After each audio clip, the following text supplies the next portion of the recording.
Good morning and welcome to this morning's webinar entitled Best Practices for Using Digital Signage by and for Franchise Organizations. My name is Curtis Campbell, Senior Marketing Manager with Hughes Digital Media Solutions. This morning we are very fortunate to be joined by Randy Polubiak, who is a digital media and business communication strategist serving companies including franchise businesses as well as large organizations and government agencies. He is the author of Digital Touchpoints, How to Gain a Competitive Advantage Using Video and Dynamic Media, and has also co-authored 2 industry-specific books as well. So we're going to get started. Good morning. How are you? Very well, thank you. Excellent. I appreciate everyone's patience. I don't think I had enough caffeine this morning, so thank you for letting me record that again. So we're going to go ahead and get started. But before we really fully jump into it, I want to share some statistics which a few of you may find surprising about digital signage. And if any of you can't see my slides, obviously feel free to raise your hand and let me know. But as you can see in this slide, according to the online testing exchange, it's actually been reported that digital signage in all its many different forms catches more attention than virtually any other multimedia source, including what some people may believe to be even more powerful, but including the internet, TV, and mobile phones at a staggering 63%, which is a large number. So the question is, why is this? Why does hanging a screen while people are visiting, shopping, dining have such an impact? Long story short, screens, especially where people are not necessarily expecting it, for example, a fast casual restaurant or maybe a quick service restaurant or a retail store, capture attention. And if done right, it definitely engages people. There's a statement here that's pretty powerful. It says 70% of people 12 years and older are viewing some form of digital signage and or video displays every month. And as I stated just a moment ago, digital signage and media have become a medium that cannot be ignored and will not be ignored. Brands of all different sizes, everything from mom and pop shops to Fortune 500 companies are seeing the power of digital signage. So this morning in this webinar, we're going to discuss best practices for digital signage, which will cover 6 key points as shown in this slide. So obviously, everyone, I presume you can read, but we're going to cover how to increase and expand digital touch points. We're going to talk about establishing an effective media business strategy. We're going to talk about the points surrounding content, best practices, and why really good content is king. We're going to talk about developing a technology roadmap, especially with regards to a 3- to 5-year plan. And then, of course, we can't roll out an effective strategy, digital media or not, without powerful analytics. So we're going to talk about the numbers and results, and also the concept of managed video as a service. But let's be honest, you're not here to listen to me. You're here to listen to Randy Polubiak. So without further ado, let's jump in. So Randy, why don't you begin by giving us some insight on what you mean by digital touch points? Very good, Curtis. Thank you very much, and everyone, thank you for joining us. I think as you see on the list that we just had up of the topics, that there's a lot that can be discussed about that and a lot we can share. And the brief time that we have for this webinar, we're going to be able to hit on some highlights and hopefully in a way that you'll get some value out of it. We're not going to be doing a deep dive in any one of them. To Curtis's point, the digital touch points, what is that and why do we think that that's of value? And essentially a digital touch point is reaching an individual through an electronic device, whether it's a display screen, computer screen, tablet, or smartphone. The idea is to get information, get content to the targeted individuals where they are and on devices that they are comfortable in and available to be reached with the information. Specifically, with the digital touch point, the key thing is to know and reach your target audience, our audiences, whether internal and or external. It's essentially just as if you're establishing a commercial media plan for advertising, marketing, and promotions via broadcast or print or internet channels. And in some ways, we are very similar to marketing departments and organizations with their advertising and promotions and sales campaigns, sometimes even with and through the advertising agencies. So the second point, use digital signage displays that are conducive to location and your business type. And what do we mean by that? Well, in franchise organizations, I think it's pretty safe to assume that you have customers that are coming into your facility. They are in the front of the store They're in front of the counter, and the displays would be there for them to be greeted and provide information for employees that may be in the back of the counter or in the break room or at desktops in offices. The idea is to use flat screens and self-standing fixtured kiosks to provide the content, whether it's passive or interactive. So the idea is that the technology is out there with screens galore of various types, shapes, and forms, and use the ones that are best most conducive to your environment and the product and service that you sell. They're to inform, educate, and entertain. The entertainment part of it in a business environment actually is effective in the food service industry, the different aspects of that. People do, in fact, want to be more informed and very appropriate. The key thing is drive business results. Excellent points, Randy. That's very, very insightful. Let's switch gears. What about business strategy, though? You touched on that briefly. What you know, with regards to the media business strategy? Can you maybe dive a little bit deeper into that? Absolutely, and I believe that this is the best place and the best way for organizations to get started, and it's going back to what I was saying earlier. Identify your target audiences and who you need to reach, whether employees or customers. Also identify what's the message. What is it that you need them to view, to understand, to be able to make some decisions. So when do you need to reach them? What do you want them to feel? Identify all content sources and types. And, you know, some interesting aspects of that, differentiating between the employees, that's obviously during breaks, maybe after hours, at times that they're not having to serve their customers. With customers, it's going to be store hours, unless you do some extremely unusual event that would take you outside of the store hours. But an important thing is get everyone in the organization on the same page as well to help provide the content in the way that you need it and to reach these particular audience viewers. Think marketing, that's a key thing. I've said it, I will always say it, that we're now in a world where with what we're doing with digital signage and other media, other video communications is that we're reaching people, and whether it's customers or employees, we have to think like the marketing people. Next slide. Excellent. Yeah. So yeah, let's keep going. I love where you're going with this. So thank you. Okay. One aspect of it that's not just to put the technology and hang it on the walls or put it in the kiosks and put things pretty out there with good moving video or other content. It's important to develop a content strategy. You have to know what is important to these people. Is it to be live or is it to be on demand? Should it be video or include portions of video or rich media or text? Later on, we'll show a slide that has a screen with different zones on it. There will be different zones on virtually every screen that will have different purposes, and we can talk about that a little bit, and maybe you'll have some questions on that.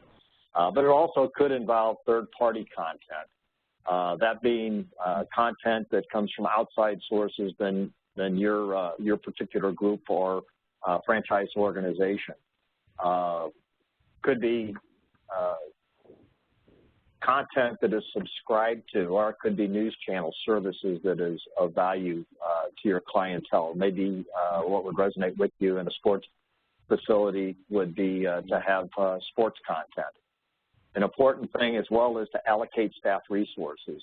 You have to make sure that there's people handling this and providing the content. We'll talk about content in a minute, keeping it fresh. But you can't just put it up there and let it go stagnant. The most important thing is don't let technology drive your business decisions. Don't let your thirst for technology to put things up that are flashy and exciting in your facility determine what you want. It has to be driven by the content.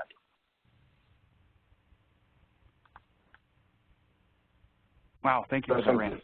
Yeah, so let's switch gears. You mentioned, I apologize for that brief delay. I had myself muted. Let's switch gears and move into content. What in your mind are some of the best practices you've seen work when it comes to content? Very good topic, very good subject to address, and I think everyone can relate to this as consumers themselves of content, and that is that you want to see something that's relevant, fresh, and timely, and so does your audience. Make sure that it's readily available and easily accessible. So if there's anything beyond what you're trying to post and make available to them that's timely and important, make sure that if there's a way that they need to be able to use an interactive screen or their mobile device, that they're able to tap into that. The way technology is going today, it's all about the user experience, so make it available to them.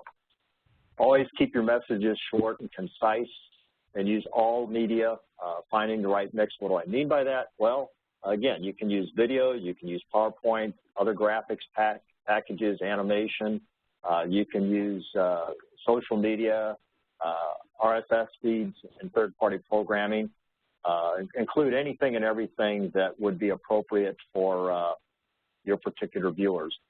Leverage that content across all viable audiences, meaning that some of the content would be pertinent to the consumers, customers, as well as it would be your employees. And be prepared to feed the beast.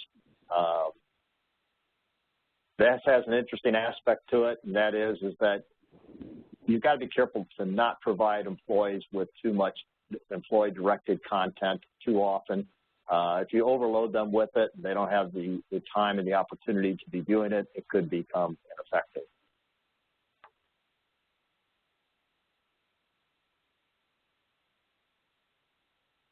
But for customers, too much content may never be enough. So what you have to be prepared to do is to continuously monitor and track the content that you have on the various screens that you have, and make determinations that says, yes, this is relevant to them, it's timely, and it's important.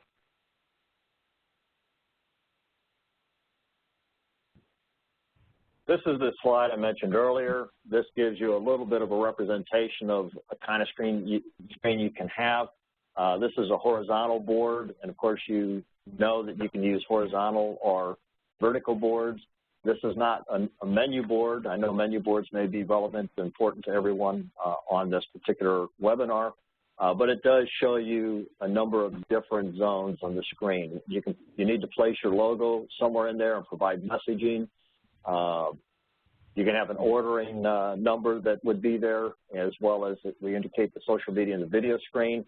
These different zones can be of various sizes. They can be changed and modified to time of day and particular areas of your facility. So there's a lot of flexibility that are built into today's systems. Yeah, and if I can jump in here real quickly, thanks for that great overview on this.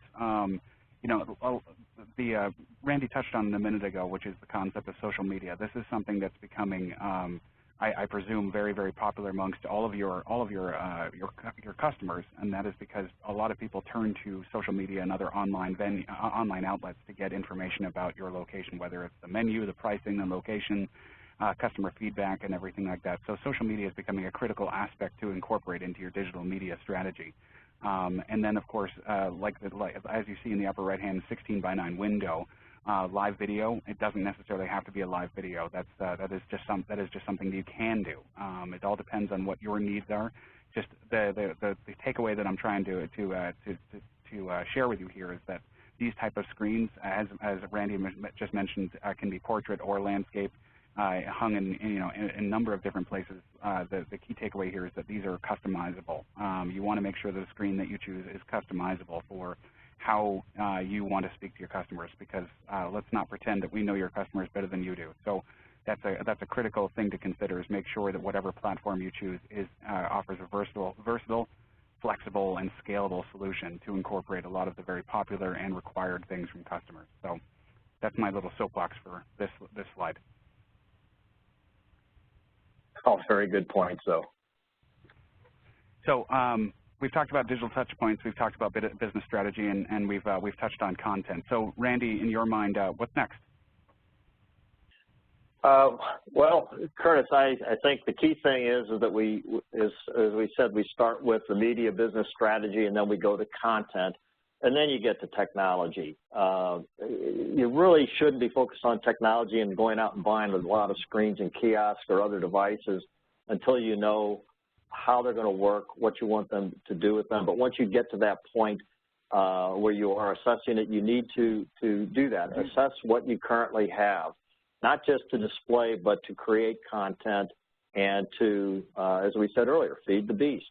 What are the systems that will do that, and what would work over a period of 3 to 5 years? And the reason we say 3 to 5 years is technology is changing so fast these days that we know that as soon as you put it in, it's likely to have updated versions. And so you've got to put a reasonable expectancy to everything that you're doing, and expect that in somewhere 3 to 5 years you may be doing a forklift upgrade of everything or a good portion of it.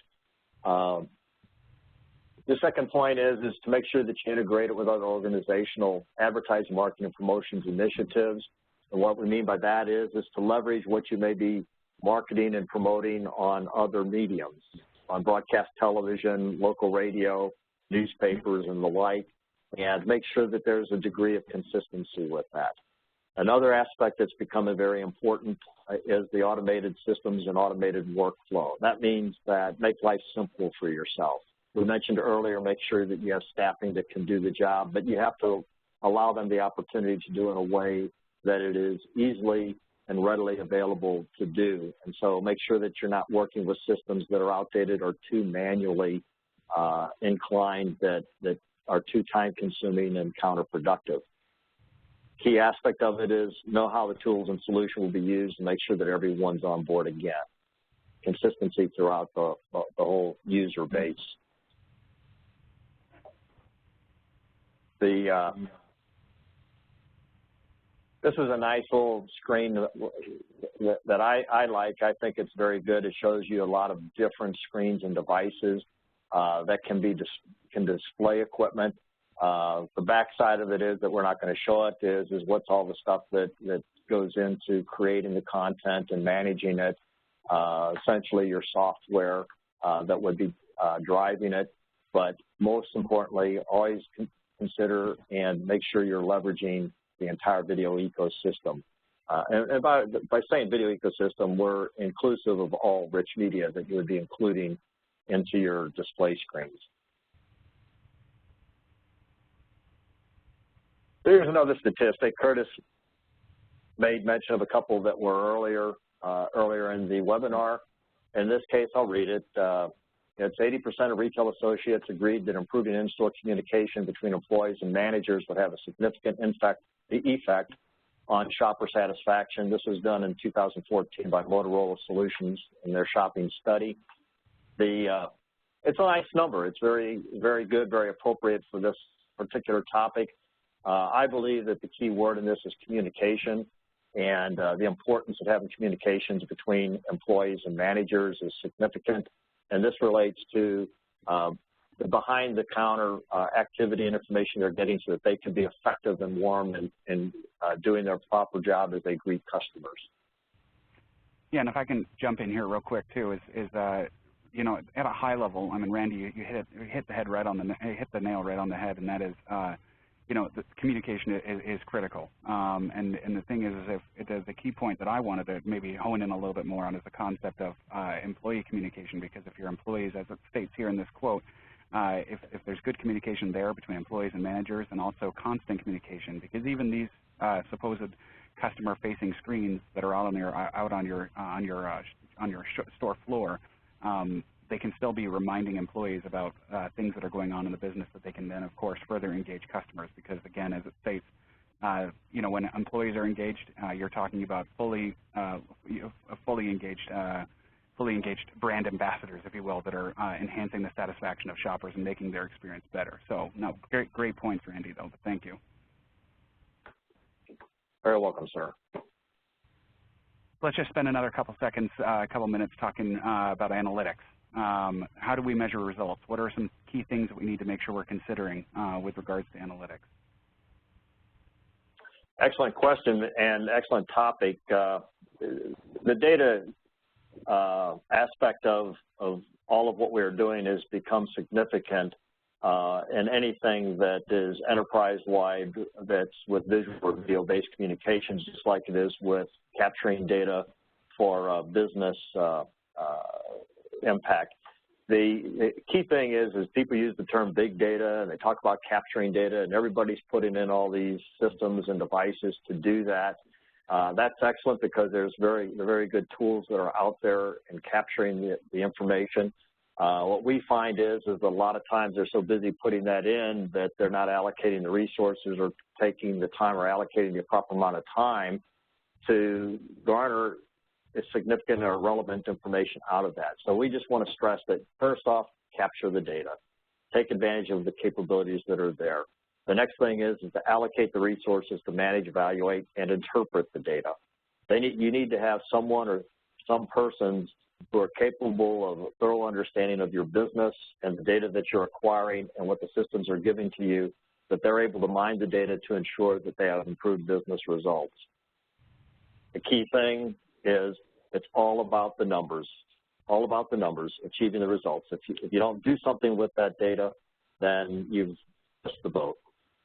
Can't say it any harder or different. Perfect. So with all of those incredible points, I mean, obviously analytics, they're just as important as good content, you know, especially as you're looking to understand and interpret the return on your investment in a digital strategy. But let's chat quickly about managed services. Honestly, what does that even mean, and how can it benefit a franchise? And maybe another question is, what should a franchise look for in selecting a managed services provider? Very good point, and this is an aspect of purchasing and acquiring capabilities that has come into its own over the last couple of years. It used to be you would purchase and acquire it, or you would lease equipment and pretty much do staffing on yourself, maybe go to a staffing company for outside staffing support. But many vendors, integrators, systems providers are getting into the managed services. The key things here, and then I'm going to say a few things that aren't on the slide, so Curtis, don't go putting on me after I get done with this, because I think they're important to enhance it. No problem. But the key things here is with working through an existing vendor or a trusted vendor who could be an advisor to you, you could literally streamline your purchasing process. How can you do that? Well, by leveraging the existing contract vehicles. Life is always easier as a buyer working with your internal procurement people if you have existing contracts. So do what you can if you have trusted vendors to work through them. They have a number of aspects that are favorable to you. They're current with industry trends and new media innovation. You may know what is good and what you use internally and what works for you today, but you're not likely to know everything else that's out there and available, and you are not likely to have the resources to go out and educate yourself on everything in the marketplace. Your vendors should be able to provide you with a good enough idea as to what's available and what could be helpful to you, even if it's an extension of their services or them reaching out to other providers and bringing them under that contract vehicle. By going through managed services, this is also a way that you can manage your staffing resources. You can stay current with required skills. Again, the vendors are likely to have a better handle on who is out there, what's available, or they could be able to provide you with the managed service resources, staffing resources. With this approach, under managed services, you're able to manage your capital expenditures and maintain your fixed costs, and you're able to mitigate risks that are associated with equipment and solution obsolescence. What that really means is put the responsibility, maybe even the burden, on the vendor to stay current with technology while you're paying fixed monthly fees or contracted services over a period of 3 or 4 years. That way, you're able to, again, focus on your core responsibilities and competencies, and that is making your business successful while your support technology that's helping you do that is being done with your partners and the vendors that you're working with. A few extra notes that I mentioned is that they have those resources to track the industry. In addition to their products and services, they know probably very well what products and services and capabilities complement what they have and what can enhance your existing infrastructure and systems that they're providing you. that with the partnerships and relationships that they have, let them do the work and be able to figure out how to make that happen for you. And again, keeps your interest and focus on what you do day to day. They also have customers that are an excellent source of benchmarking and brainstorming that you would be able to benefit from. So with that, I think that's the extent of the overview that would apply to managed services. Perfect. So I apologize. I went jump back one slide. I hit a button too fast. No, that's perfect. Okay, so I appreciate that. Those are all fantastic points. There's been a couple of questions that came through the log here. So I hope you're okay with fielding a few questions. We've got time for I think 2. You know, you've got a wealth of experience, and I'd love to maybe have you answer this question. I could obviously answer it as well, but in your mind, we've talked about content, we've talked about strategy, we've talked about benchmarking and analytics and managed services, but for somebody that's you know, really trying to wrap their head around this whole concept, what in your mind does a really solid digital signage network for a franchise look like? Like what are the, you know, from a hardware standpoint? Well, I would say this. That's like asking someone what type of vehicle should I buy, and that is, it's hard to answer that without knowing the specific environment that you're in and the product and services that's being sold. For instance, if you're a quick service restaurant, in the front of the counter, a menu board is going to be extremely relevant and important. Other signage that is promoting and selling particular items on the menu that may be that would probably be more face level and around walls as you get in, whereas the menu board may be behind the counter and elevated. Also, you would have what's becoming very popular now is kiosks. Kiosk in the customer area where they're able to look at products and items and or actually order so they don't have to stand in line. So you've got a mixture right there in the front of the counter of a quick service restaurant that includes 3 or 4 different types of screens or the housings and casings that they may be on. Behind the counter in the break room, you might have a large screen display that's providing good corporate information and updates for the employees, and you may also have screens that are in the hallways or in the manager's office. It would be not too hard to imagine 5 or 6 years ago your facility may not have had any screens at all, and today you may have as many as 10 to 15 or 20 in just a small restaurant environment. And sit-down restaurants, it's not uncommon now to have a screen literally in the booth or nearby for the customers to actually order as they sit or to look at and review the items that are available instead of going to the hard copy menus. So the reality of it is that you can expect to have to invest in a lot of screens, electronic displays, and hopefully you're able to find a return for it. I would say measure it very well and maybe implement them over a period of phases. If you're not fully aware of how you're going to get a return on them, don't overinvest and find out that you're wasting your dollars. But that's a good time to also work with your vendor, your partner, to help you understand what they've had success with other customers. Perfect. Yeah, that's very, very good insight. I appreciate that. And maybe one other question that came through is what are some of the trends that you're seeing with regards to cloud, to the cloud, whether it's content management or cloud distribution of content? What are some of the trends that you're seeing in the cloud?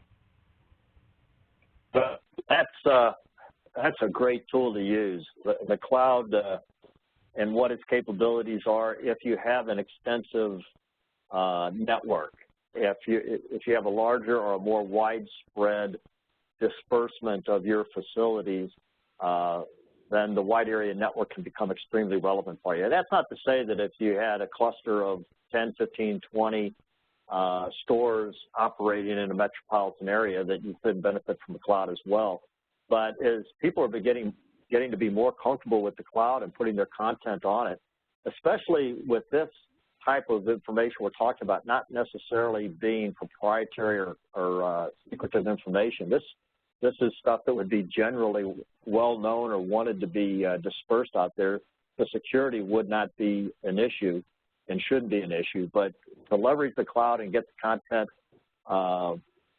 distributed, and I'll go back to what was said earlier in the webinar, and that is make content readily available and easily accessible. There's 2 points to that. One is make it easy and accessible for people to input the content to get it to all of the stores and locations. The other one is to make it sure that it's easily and readily available for people to access it and view it. And there's no better way than using the cloud. That's perfect. I couldn't have said it any better. Thank you for your insight and your expertise on that. So we wanted to make sure we stuck within the half an hour time constraints that we're here. So I appreciate everyone joining us, and would also encourage you guys to help join with us in continuing the conversation. You can see our pretty faces right there on the screen. You got Randy on the left and myself on the right. We're both very active on social media channels. You can find Randy on LinkedIn at Randy Polubiak and on Twitter at Enlighten, and that's ENLITEN. And then, of course, you can find me on LinkedIn at Curtis Campbell and on Twitter at @CCampbell_HMS. Also on the HughesOn channel as well. That's HUGHES capital ON. So again, we certainly appreciate your time this morning in giving us 30 minutes. They were very valuable Monday morning. And as stated, we will furnish a recording of this to all people that have participated. So if you feel like you'd like to rewatch or revisit some of the topics we discussed, you will obviously have a copy of the recording here shortly. Again, thank you for joining us, Randy. Your expertise and insight is invaluable, so thank you. And we look forward to working with all of you in any way, or shape, or form we get the opportunity to do so. Thanks so much, and have a great day. Bye-bye.